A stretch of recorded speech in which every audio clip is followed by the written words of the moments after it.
La chaîne Faisons-nous peur a été démonétisée en novembre 2025. Même s'il peut vous arriver de voir des pubs sur les vidéos, aucun revenu publicitaire n'est généré.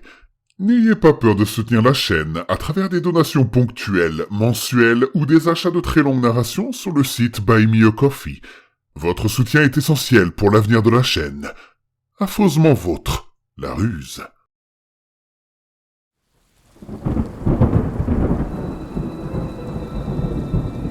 Attention, le contenu de cette vidéo peut heurter la sensibilité des plus jeunes. Vous êtes prévenus. N'ayez pas peur de laisser un pouce bleu, d'activer les notifications et de vous abonner si ce n'est pas déjà fait. Elle est tombée sur T-Lady, et c'était le début de la fin. Le tout premier jour où Samantha rentra chez elle en adolescente mûre, le ciel était couvert et l'air était frais. À 14 ans, Samantha était à un âge où l'indépendance l'appelait à chaque occasion. Et comme sa mère avait enfin accepté qu'elle rentre de l'école à pied sans être accompagnée, même le froid ne pouvait gâcher la bonne humeur de Samantha. Resserrant un peu plus son manteau autour d'elle, Samantha accéléra le pas, tandis qu'une fine pluie fine, comme de la brume, tombait d'un ciel qui s'assombrissait. Le trajet jusqu'à la maison, lorsqu'elle était accompagnée de sa mère, prenait généralement une bonne heure, car celle-ci aimait faire des économies partout où elle le pouvait. Samantha, quant à elle, ne s'en souciait pas particulièrement. Elle aimait marcher, et aujourd'hui, elle avait déjà décidé qu'elle prendrait ce raccourci, celui qu'elle empruntait tous les jours après l'école. Samantha avait toujours voulu emprunter ce raccourci dont on parlait tant. Il traversait une forêt imposante avant de longer un ensemble de champs agricoles de la ville. Elle le savait grâce à sa mère, qui avait catégoriquement refusé chacune de ses demandes d'emprunter ce raccourci. « C'est dangereux », avait-elle dit. « J'ai entendu dire que la fille de Suzy avait trébuché et s'était cassé le bras là-bas. Mieux vaut s'en tenir à ce que nous connaissons. » Eh bien, elle ne pouvait plus dire non maintenant. Et même si Samantha aimait profondément sa mère, sa curiosité était tout simplement trop forte. Elle bifurqua vers la forêt dès que l'occasion se présenta. Convaincue qu'elle saurait retrouver son chemin une fois sortie de la forêt, Samantha retint son souffle face au chemin de terre qui y menait. Elle essaya d'ignorer les frissons qui lui parcouraient la peau, mais elle avait 14 ans maintenant. 14 ans. Ça voulait dire qu'elle était une grande fille, et les grandes filles n'avaient pas peur. Pas de stupide arbre, ni d'une pluie agaçante, et certainement pas de l'obscurité. Par mesure de précaution, elle alluma toutefois la lampe torche de son téléphone. Elle ne voudrait pas trébucher après tout. Une fois dans les bois, Samantha constata que ce n'était pas si effrayant que ça. Ce n'était pas si sombre non plus. Seul un idiot fini pourrait se perdre là-dedans, c'était certain. Son souffle formait des nuages de buée devant son visage. Samantha braqua sa lampe sur le chemin de terre battue, éclairant des branches cassées et de petites plantes tombantes. Elle allait simplement continuer à marcher, en suivant le chemin jusqu'à ce qu'elle soit sortie de là. Pas de problème du tout, se disait-elle. Seulement, l'air. Samantha ne saurait dire exactement quand cela s'est produit, mais faute d'un meilleur mot, l'air était mort. Pas de bruine, ni de frisson glacial. C'était comme si l'air autour d'elle devenait tout simplement inexistant, qu'il mourait.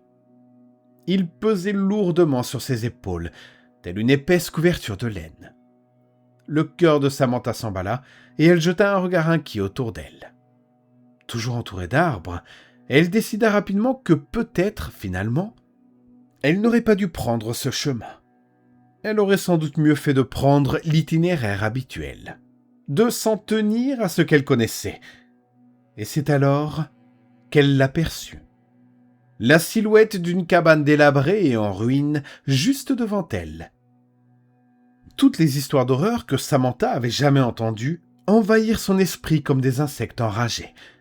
La cabane était effrayante et se dressait seule dans le silence.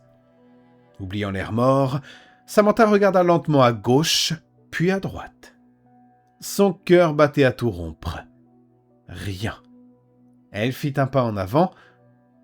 Aucun monstre ni aucune bête ne se précipita pour l'accueillir. Elle fit un pas de plus. Elle ne fut pas dévorée par un zombie. Elle fit encore un pas. Aucun vieux troll effrayant ne sortit pour l'attaquer. Bien sûr que non. Honnêtement, toute cette idée était ridicule pour elle.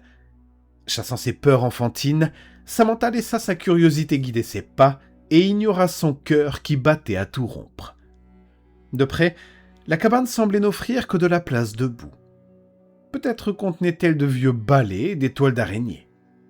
Il n'y avait certainement pas de choses enfantines, comme un trésor perdu, des passages souterrains cachés et des mystères inimaginables. Ce serait ridicule. La main posée sur la poignée de la cabane, Samantha compta jusqu'à 3 et chassa définitivement ses espoirs et ses peurs d'enfant. Les grands enfants étaient cool et rationnels, alors elle aussi serait cool et rationnelle. La cabane serait minuscule, pleine de saleté et de verre à bois et d'or. Allant à l'encontre de toute pensée rationnelle qui lui traversait l'esprit, Samantha pénétra dans une immense pièce dorée, imposante, entièrement recouverte d'un tapis rouge foncé à ses pieds. La bouche ouverte dans un cri de surprise, Samantha s'avança plus loin dans la cabane. La porte se referma derrière elle dans un léger clic.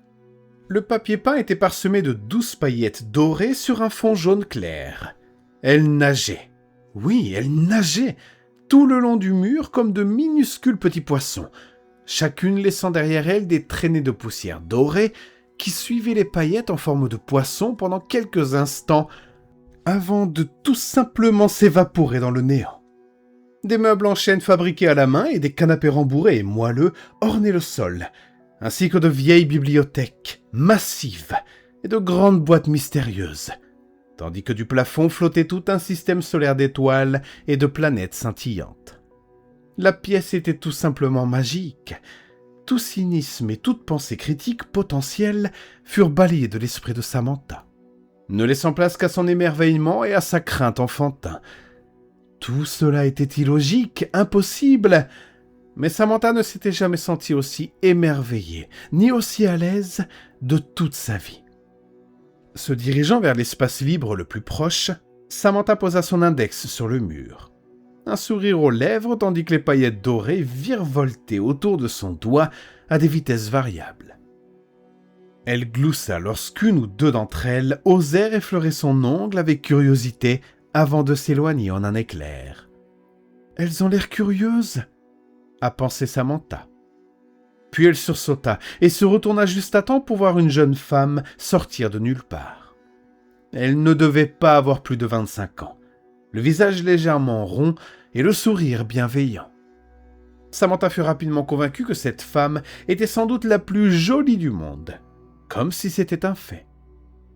La beauté de la pièce pâlissait en comparaison d'elle, et c'était comme si le soleil lui-même s'effaçait devant l'éclat de cette expression paisible et bienveillante. La jeune femme s'avança, et ses yeux se plissèrent sous l'effet de son sourire.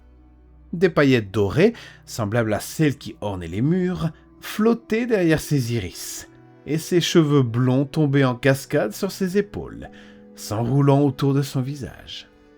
Sa robe mi-longue était parsemée d'étoiles scintillantes, et Samantha ne put s'empêcher de penser que cette femme était en quelque sorte la touche finale de cette magnifique pièce, telle une peinture. « Où est-ce qu'on est ?»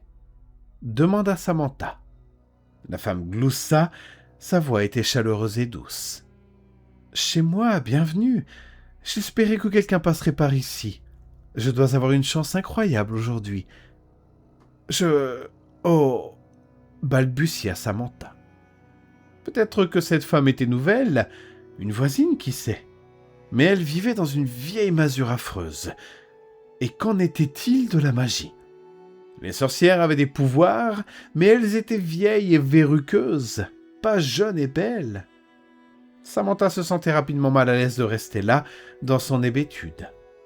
Mais elle se retrouva bientôt guidée vers l'un des canapés moelleux, et le tissu s'enfonça sous son poids. « Tu veux du thé ?» demanda la dame, et bientôt une petite table ronde fut placée devant Samantha. Samantha ne put cocher la tête bêtement.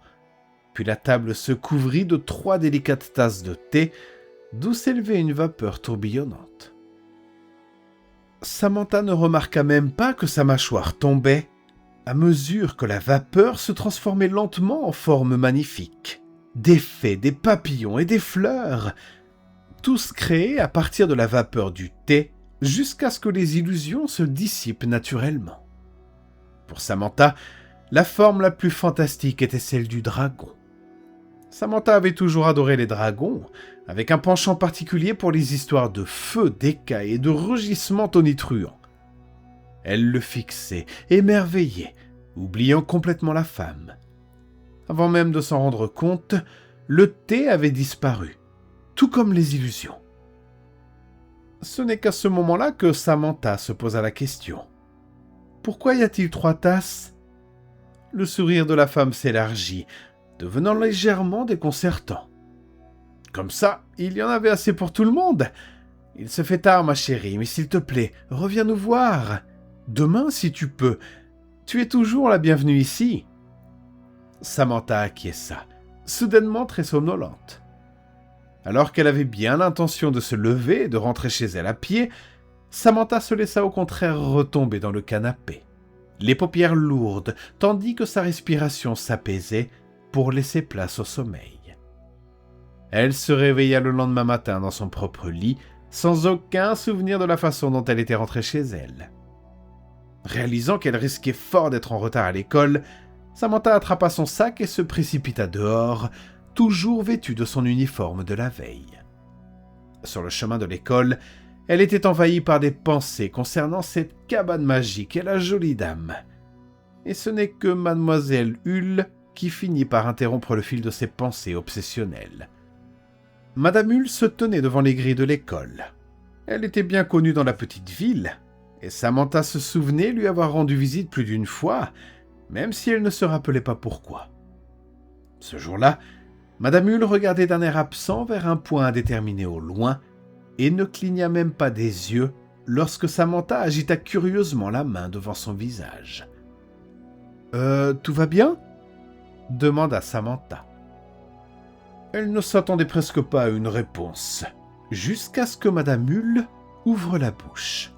« Il manque quelque chose. » La voix de Madame Hull était faible et hésitante. Samantha se sentit aussitôt nerveuse. Madame Hull s'éloigna alors, ses mouvements raides et mécaniques. Samantha ne l'arrêta pas. Pendant le reste de la semaine scolaire, Samantha passa devant cette mystérieuse cabane et prit le thé avec la femme, que Samantha surnomma bientôt Tea Lady, car celle-ci évitait constamment de parler de son nom. Quand Samantha n'était pas là, elle s'en languissait. Et quand elle était là, elle ne vivait que pour les visions que lui offrait la vapeur du thé, et surtout pour ce magnifique dragon vaporeux. À chaque fois, le thé prenait des formes différentes. Soldats, lapins, bijoux, véhicules. Mais il y avait toujours ce dragon qui plongeait, virevoltait et picorait joyeusement le nez de Samantha. Samantha ne parlait guère à Tea Lady. Aucune des deux n'avait grand-chose à se dire. Samantha se contentait de s'asseoir devant le thé qu'on lui servait, et Tea Lady attendait patiemment. Ce qui était étrange, c'est que tandis que la vapeur du thé apaisait l'esprit de Samantha, il lui arrivait parfois d'entendre des choses. C'était comme si tout cela se passait à des kilomètres et des kilomètres de là. Des voix qui s'élevaient, des bruits lourds, et parfois même ce qui ressemblait à des cris. Le dragon était la seule chose qui empêchait Samantha de paniquer. Il y avait toujours 3 tasses, et parfois plus. Mais Samantha ne trouva cela curieux qu'une fois le thé bu. Et Tea Lady ne répondait jamais vraiment à ses questions sur le nombre de tasses. Au lieu de ça, avec ce sourire bienveillant, Samantha s'endormait. Madame Hull, elle, fut envoyée dans une maison de retraite peu après que Samantha l'eut vue devant l'école. De plus en plus de personnes commencèrent rapidement à présenter les mêmes symptômes de Madame Hull. Des hommes et des femmes de tout âge se tenaient dehors en silence, le regard perdu dans le vide, affirmant tous d'une seule voix que quelque chose manquait. Ils ne dormaient pas, ils ne mangeaient pas, ils ne souriaient pas. Ils ne faisaient qu'errer jusqu'à ce que quelqu'un les emmène. La ville de Samantha acquit rapidement une triste notoriété pour cette folie, attirant en quelques jours seulement de nombreux touristes, visiteurs et spécialistes venus de tout le pays. Samantha ne leur prêtait guère attention. Ses pensées étaient généralement accaparées par T-Lady. En quelques semaines à peine, Samantha s'était complètement installée dans sa routine. L'école, T-Lady, puis la maison. Les week-ends ne passaient pas assez vite.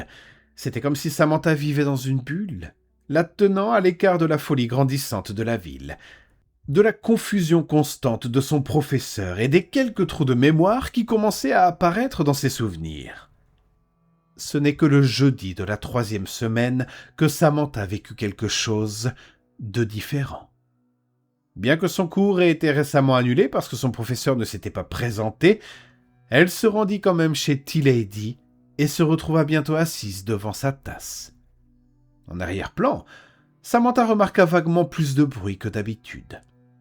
Mais alors que son dragon bien-aimé sortit la tête de sa tasse et s'envola, tournoyant, virevoltant et dansant, Samantha ne put s'empêcher de sourire largement alors qu'elle était à nouveau envoûtée.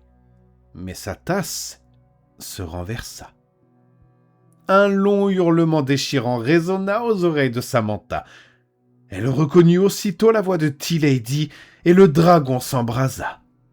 Surprise, Samantha leva les yeux juste à temps pour voir le visage horrifié de Nicolas, tandis que T-Lady enroulait ses mains autour de son cou. Quoi ? Nicolas ? Nicolas ? Mais comment Samantha a-t-elle pu oublier ? Sa cousine était venue lui rendre visite depuis la ville la veille, et Samantha avait donc demandé à Nicolas de l'accompagner à la cabane. Pourquoi avait-elle oublié ? Comment ? Puis elle se mit à se souvenir de tous, les autres enfants. Marie qui aimait les fées et les fleurs, Kyle qui adorait les véhicules, Damien qui aimait les lapins, même certains des enfants de touristes avec lesquels Samantha s'était rapidement liée d'amitié, Anna et Kaylee, Frank et James. Et pourtant, elle avait réussi à les oublier tous sans exception. Elle se souvenait même de Laura, sa propre meilleure amie, qui avait rencontré T-Lady avec Samantha avec méfiance le tout premier jour où Samantha avait été autorisée à rentrer seule à la maison. Des larmes lui montèrent aux yeux. Elle avait été piégée, menant tous ses amis droit dans les mains de T-Lady. Qu'est-ce que cette femme, cette horrible sorcière leur avait fait ? Nicolas se débattait pour se libérer de l'étreinte de T-Lady. Se dégageant brusquement de ses souvenirs qui refaisaient surface, Samantha ramassa la tasse de thé tombée par terre et la lança au visage de T-Lady. En poussant un cri strident, elle lâcha Nicolas et lança un regard noir à Samantha. Ses yeux brillaient si fort que Samantha ne pouvait même pas les regarder, et la femme souriait toujours. Mais ses dents palpitaient comme si elles étaient vivantes et ses gencives se tordaient comme des limaces. Son sourire était large et artificiel.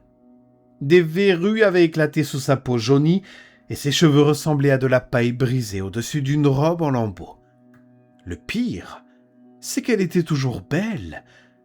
Une femme, une créature, si fondamentalement aberrante, suscita une crainte profonde au plus profond de Samantha. Et c'était comme si T-Lady l'attirait sans effort vers elle. Ses bras filiformes et tordus, tandis que ses doigts bulbeux tressaillaient et que ses jambes brisées craquaient. T-Lady était belle, merveilleuse, mais d'une manière qui s'avérait horrible et aberrante. Guidée par la peur, Samantha attrapa la main de Nicolas, et T-Lady poussa un hurlement assourdissant. Des racines jaillirent d'un sol soudainement souillé, et les murs suintèrent une boue nauséabonde. T-Lady continua à hurler dans une langue que Samantha ne comprenait pas. Elle en était ravie. Ses sons gutturaux faisaient dresser les cheveux de Samantha sur sa tête. Avant qu'elle n'y pût comprendre comment, Samantha et Nicolas réussirent à atteindre la porte et à sortir. Et alors ils coururent encore. Samantha se retrouva bientôt à l'orée du bois avec Nicolas, à bout de souffle. Ils étaient en sécurité. Ils pensaient que tout irait bien car ils s'étaient échappés. Et c'est à ce moment-là que, dans le creux de son oreille, Samantha entendit la voix de T-Lady. « Je prépare toujours assez de thé pour tout le monde, ma chérie. » Des bras s'enroulèrent autour du cou de Nicolas et il fut entraîné en arrière dans la forêt, sans même pousser un cri. À cet instant, Samantha était pétrifiée et elle fut certaine qu'elle n'oublierait jamais son dernier regard horrifié. Puis Samantha se réveilla dans son lit perplexe. S'était-elle rendormie ? Elle s'assit et vit son cartable au pied de son lit, juste à côté du pyjama qu'elle avait oublié d'enfiler. Elle se rallongea et sourit, les doux souvenirs de cette charmante cabane et de la magie de T-Lady envahissant ses pensées comme du miel. Samantha avait hâte de revoir tout ça, ce merveilleux endroit magnifique et accueillant. Mais peut-être pour une fois, pourrait-elle essayer d'amener une amie ? C'était bien trop beau pour en profiter toute seule. Enfin, le problème c'est que ses amis disparaissent tour à tour. Il y en a de moins en moins de disponibles.